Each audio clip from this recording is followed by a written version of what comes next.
კამეჩი გვიან მწიფადი ცხოველია. როგორც წესი, პირველად ძაგს იგებს 3 ნახევარსა 4 წლის ასაკში. მაკეობის ხანგრძლივობა 305-დან 340 დღეა.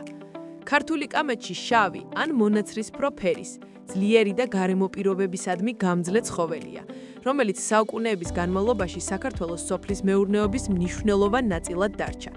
იშვიათად გვხვდება თეთრი ნიშნების სხეულზე, თუმცა კუდის ბოლოს თითქმის ყოველთვის შეიმჩნევა თეთრი ბალანი. ქართული კამეჩის იდენტური ნიშანი. ბოლო წლებში ალაზნისა და ივრისპირეთში გავრცელდა მოყავისფრო კამეჩებიც, რაც სავარაუდოდ აზერბაიჯანულ ჯიშებთან შეჯვარების შედეგია. მიუხედავად ამისა, ქართული კამეჩი კვლავ ინარჩუნებს უნიკალურ ექსტერიერსა და ძლიერ გენეტიკურ პოტენციალს. 1957 წლის კვლევის მიხედვით, ქართული კამეჩი კავკასიის სხვა ჯილაგებზე მაღარი და მასიური ცხოველია. ზრდასრული კურომწარმოებლების საშუალო ცოცხალი მასა 553 კილოგრამს აღწევს.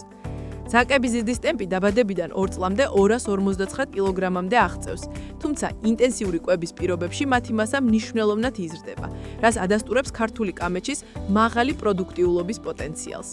ქართული კამეჩის ზაკი მყარცრი კლიმატისადმი ბევრად უფრო შემგუებელია, ითვლება, რომ ბევრად უფრო მაღალი იმუნური და მაღალ პროდუქტიულცაა.